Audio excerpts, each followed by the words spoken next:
वो मलाला की तरह एक बच्ची थी जो अपने कपड़ों में खून आलूद हो चुकी थी। उस बच्ची का क्या कसूर था? उस बच्चे का क्या कसूर था? सवाल पूछते हैं तो धमकियां देते हैं, सवाल करते हैं तो भी धमकियां देते हैं, खामोश रहते हैं तो भी मारे जाते हैं, और खामोश ना भी रहे फिर भी मारे जाते हैं। आखिर सवाल तो हमें पूछना चाहिए। वो ये सवाल पूछ रहे हैं कि पसे पर्दा जो बातचीत चल रही है उन बातचीत से हमें आगाह किया जाए।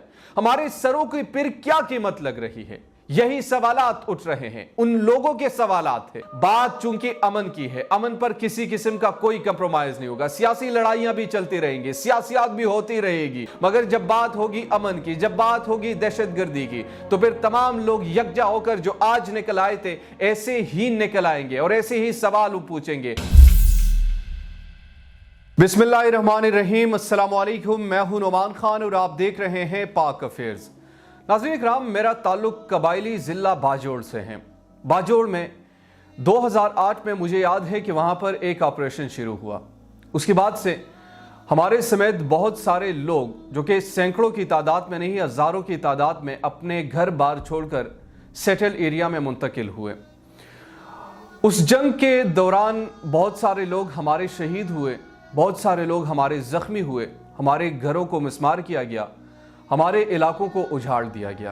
तमाम तर कुर्बानियां देने के बाद हमें यूं लगा कि शायद अब अमन बहाल हो चुका है। 4 साल बाद यानी 2012 के बाद मामलात जब सही डगर पर चलने लगे तो हमने सोचा, और हमारे जैसे बहुत सारे लोगों ने सोचा कि अब अमन वापस बहाल हो चुका है, उन इलाकों को बहाल किया जाए। इसी गर्ज से वापस वहां पर लोग जाने लगे, आबाद होने लगे।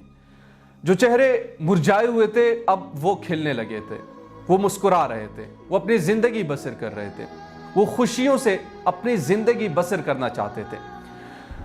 जब वक्त गुजरता गया 2022 तक पहुंचे, फिर एकदम से हालात बदलने लगे। सिर्फ बाजोड़ में ही नहीं बल्कि पूरे कबाइल में, सवात में, मलकंड में दोबारा से दहशतगर्दी सर उठाने लगी। बच्चों को गोलियां लगने लगी, स्कूल वैन पर फायरिंग होने लगी, लोग अगवा होते रहे, अगवा बराए तावान और बत्ताखोरी की काल्स आने लगी, और एक मरतबा फिर से हम देख रहे हैं कि अब हालात फिर खराब हो रहे हैं। सवाल यहां पर यह उठता है कि अगर हमने पहले कुर्बानियां दी थी तो किस लिए दी थी? सवाल यहां पर यह भी है कि अगर हमने अमन को बहाल करने के लिए अपने घरों को छोड़ा, अपने घरों को मस्मार किया, अपने लोगों को शहीद करवाए, तो क्यों करवाए थे? अगर दोबारा ही हमने यही हालात देखने थे तो आखिर वजह क्या थी कि वहां पर इस किस्म के ऑपरेशन के बाद भी अगर ये हालात है तो फिर किससे सवाल किया जाए, किसके सामने आहू भुगा की जाए, किसको मुर्द इल्जाम ठहराया जाए, किससे यह सवाल किया जाए और हमारी सिक्योरिटी के जिम्मेदार कौन है? सवाल पूछते हैं तो धमकियां देते हैं, सवाल करते हैं तो भी धमकियां देते हैं, खामोश रहते हैं तो भी मारे जाते हैं, और खामोश ना भी रहे फिर भी मारे जाते हैं। आखिर सवाल तो हमें पूछना चाहिए। एक रियासत जिसे इस्लामी जमहूरिया पाकिस्तान कहते हैं, जिस पर मैं अपनी जान फिदा करने को तैयार हूं, इस रियासत से मुझे इश्क है, मोहब्बत है, मगर सवाल करना गद्दारी नहीं है, सवाल पूछना गद्दारी नहीं है, सवाल करना गद्दारी नहीं है।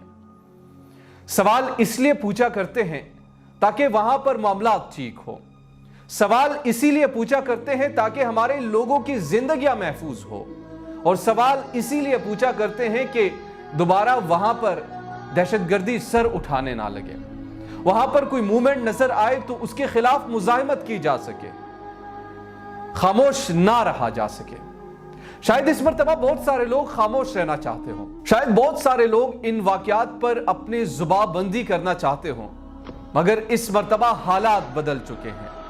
वो कहते हैं जब आप एक तजुर्बे से गुजरते हैं तो वो तजुर्बा आपकी जिंदगी भर का एक असासा होता है, वो आपको आने वाले मुश्किलात से भी आगाह करता है और वो आपको मजीद मिचौर भी बनाता है। शायद ये दोबारा कोई तजुर्बा करने जा रहे हैं, मगर इस तजुर्बे से कबल ही वहां के लोग समझ चुके हैं, वो सड़कों पर हैं, वो सवाल कर रहे हैं, वो ये पूछ रहे हैं कि आखिर कौन है जो हमारे बच्चों को मार रहे हैं, وہ یہ سوال کر رہے ہیں کہ آخر کون لوگ ہیں جو دوبارہ یہاں پر دہشت گردی کو پروان چڑھا رہے ہیں۔ وہ یہ سوال پوچھ رہے ہیں کہ پس پردہ جو بات چیت چل رہی ہے ان بات چیت سے ہمیں آگاہ کیا جائے، ہمارے سروں کی پھر کیا قیمت لگ رہی ہے۔ یہی سوالات اٹھ رہے ہیں، ان لوگوں کے سوالات ہیں، یہ میرے سوالات نہیں، مجھ سمیت ہزاروں قبائلیوں کے سوالات ہیں۔ وہ نکل رہے ہیں، وہ سڑکوں پر سراپا احتجاج ہے۔ وہ کہتے ہیں کہ ایک مرتبہ ہم نے اپنے گھروں کو مسمار کیا، اپنے علاقوں کو چھوڑا، اب نہ علاقوں کو چھوڑیں گے نہ اپنے گھروں کو مسمار ہونے دیں گے، مزاحمت کریں گے، سوال کریں گے، احتجاج کریں گے۔ نہ کسی سیاسی پارٹی کا جھنڈا ہوگا، نہ کسی سیاسی لیڈر کے سائے تلے ہم احتجاج کریں گے۔ جب ہوگی امن کی بات تو سب یکجا ہو کر آواز بلند کریں گے اور سوال پوچھیں گے، بار بار پوچھیں گے، چاہے اچھا لگے برا لگے۔ سوال پوچھنے پہ اگر قتل کرنا بھی پڑے پھر بھی پوچھیں گے۔ اس دفعہ سوال پوچھنا چاہیے، اس دفعہ ہمیں بتا دینا چاہیے کہ آخر پھر سے کیا تجربہ ہمارے ساتھ کیا جا رہا ہے۔ ہمارے بچوں کی پھر سے خون بہا کیا جا رہا ہے، ہمارے گھروں کو ایک مرتبہ پھر سے گرانے کی باتیں کی جا رہی ہے۔ آخر کون لوگ ہیں، کیوں کر رہے ہیں؟ یہی سوالات ہیں جو وہاں کے لوگ آپ سے پوچھ رہے ہیں۔ سوات میں 2 دن قبل جو ایک واقعہ پیش آیا، اس واقعے کے بعد پورا سوات آج نکل آیا۔ نہ کوئی سیاسی جھنڈا کسی نے لہرایا، نہ کسی نے کوئی سیاسی تقریر کی۔ اس میں پاکستان پیپلز پارٹی سے لے کر پاکستان مسلم لیگ نون، پاکستان مسلم لیگ نون سے لے کر پاکستان تحریک انصاف اور پاکستان تحریک انصاف سے لے کر جمعیت علماء اسلام تک کے تمام جتنے بھی سیاسی پارٹیز ہیں ان کے کارکنان شامل تھے۔ بات چونکہ امن کی ہے، امن پر کسی قسم کا کوئی کمپرومائز نہیں ہوگا، سیاسی لڑائیاں بھی چلتی رہیں گی، سیاسیات بھی ہوتی رہے گی۔